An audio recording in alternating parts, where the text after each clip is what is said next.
we could potentially be seeing a round 1 preview. The Warriors are at the 6 seed, Kings are at the 3 seed. We could be seeing this as a preview to what the playoffs may look like coming up. They play tonight, 10 p.m. Eastern. The Warriors are favored by 9 points, surprisingly. But if you look a little bit deeper, it doesn't seem so surprising because there's a chance that stars De'Aaron Fox and Domantas Sabonis are rested this game. But it all depends on whether or not the Grizzlies win their matchup, which is earlier. If the Grizzlies win, then they will probably play, I believe. Oh, yeah? They're worried about losing their seed? Right now, the Grizzlies are dealing with injuries, so the outcome of that game will probably determine which stars of the Kings that they do play, because they're dealing with a lot of rested or questionable or injuries, something like that. So I want to know, who do you think wins tonight? And if this is truly the first round matchup, Kings-Warriors, who do you think wins in a 7-game series?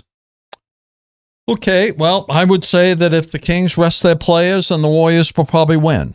If the Kings don't rest their players, then I think the Kings will win. I think the wild card here, I think the Warriors will have a very hard time beating the Kings in the playoffs for one big reason. Mike Brown was a coach with Steve Kerr for many years on the Warriors, and he knows their offense, he knows their players inside out better than any other coach in the league, and he's a very good coach. So I think he'll make it very, very difficult for the Warriors in the playoffs if that's the matchup. Right. So out of a 7-game series, who would you give? You know what? There's still 3-4 games left. There is right now. There's 2 games left. That's all. 2 games left. Is Wiggins playing tonight? Wiggins is not going to play the regular season. It's going to be playoff ready. Well. I think the Warriors will have a very hard time beating the Kings.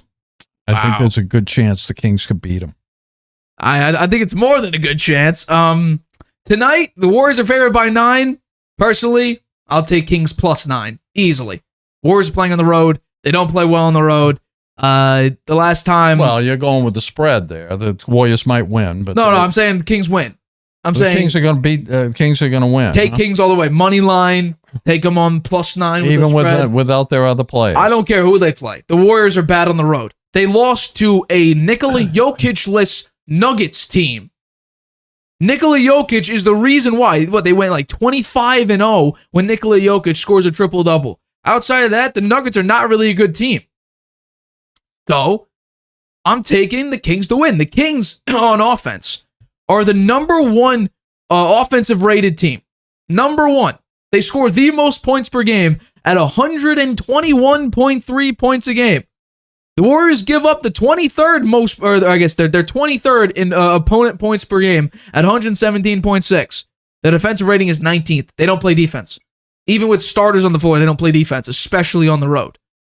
So I don't care who's out there. It could be the Rockets. It could be the Spurs. I don't really care who it is. The Warriors are screwed.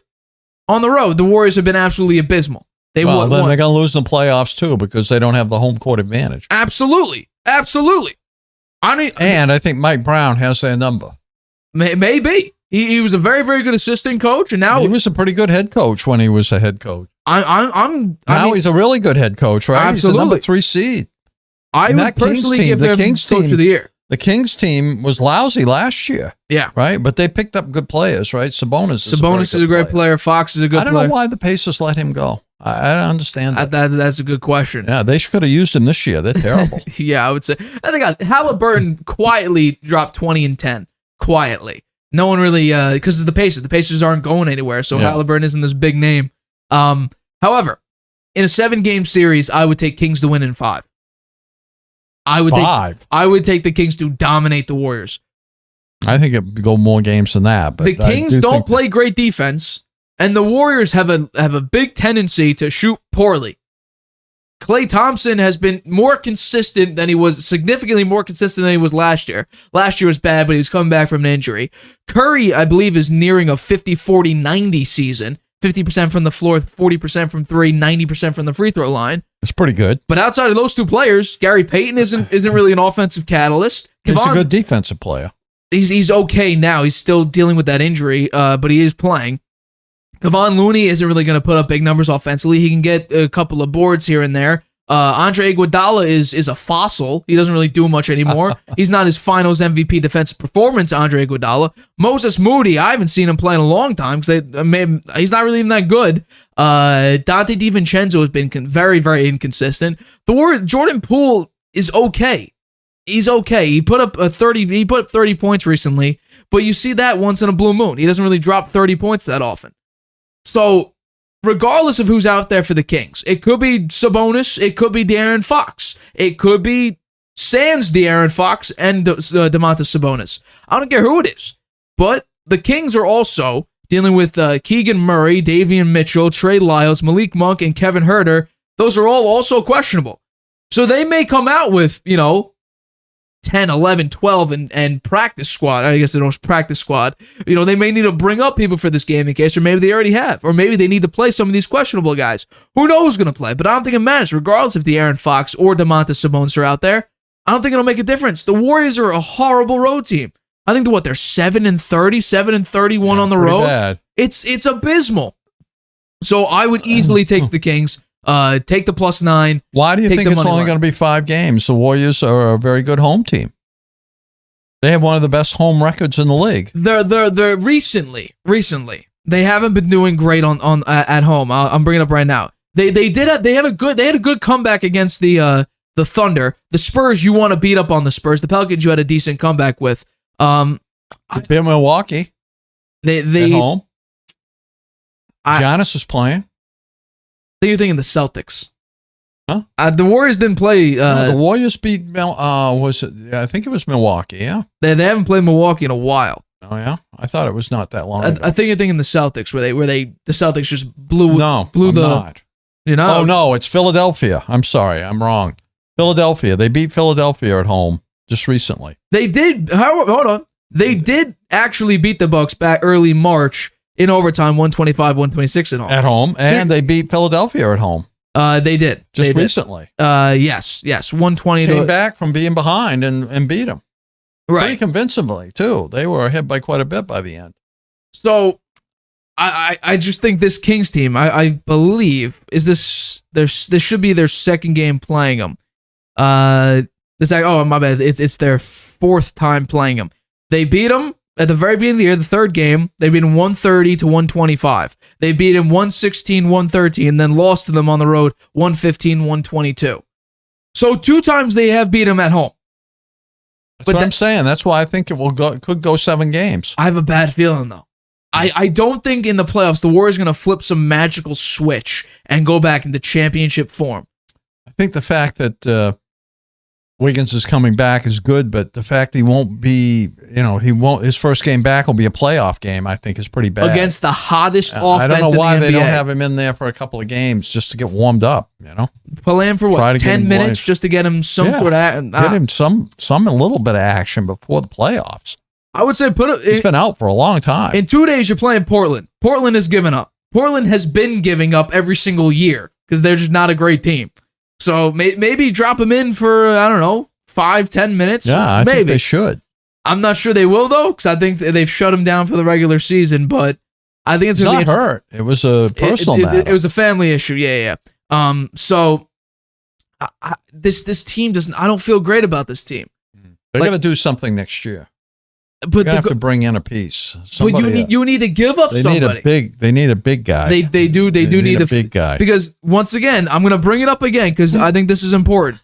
So the Warriors, I've said this countless times on this show, they are 29th in turnovers. They turn the ball over almost the most times in the league. 28 personal fouls. They foul everybody. They're 30th in free throw attempts. They don't shoot free throws. They're not getting down low and being physical and drawing fouls. They just said the key word, physical. They're not big enough to be physical. They're a small team, a very, very small team. Guess what?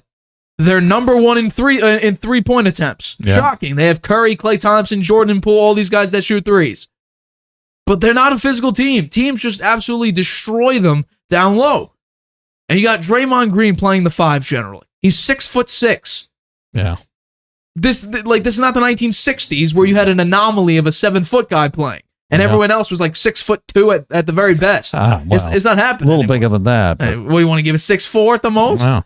I don't think there many 6'8" guys roaming around in the NBA. I could be wrong. Bill Russell was 6'9". That's what I'm saying. You had the anomaly of one or two. 6'9", 6'8", 6'9". You had people playing center. I mean, I saw Bill Russell. He would just grab up, just touch it. No one could hit his arm if they were that small. You're playing against, guys that weren't really great basketball players back then. But like, this team is not physical. They foul. They don't rebound very. They're average. They're average on the rebounds. They're below average on steals. What seed are they in right now? They're in the 6th seed. They've hung on to the 6th seed. There is a chance, with 2 games to go. There is a chance that they drop all the way down into the play-in at the number 8 or 9 spot. Yeah. The Lakers and that's why they gotta win the game Pelicans tonight. could jump them. That's why they got to win tonight. Tonight is a must-win. All they got to do is win out, and they don't lose the 6th seed. Here's the crazy thing. I don't care who. Once again, I don't care who Portland plays. I'm willing to bet not that much because I don't bet, but I have a funny feeling that Portland could cause them some trouble on April 9th. I have a funny feeling. You're playing on the road. Your last 2 games are on the road. I have a funny feeling Portland, regardless of who's out there, could cause a little bit of trouble. But I think we will see. Hi, everybody. Thanks for watching. Make sure you subscribe here to get the latest from the show. Also, if you want to check out the full episode, make sure you click the I in the top right-hand corner right now. If you want to listen to this show anywhere you go, make sure you go to anchor.fm/The Harvey Hour or anywhere you get your podcasts.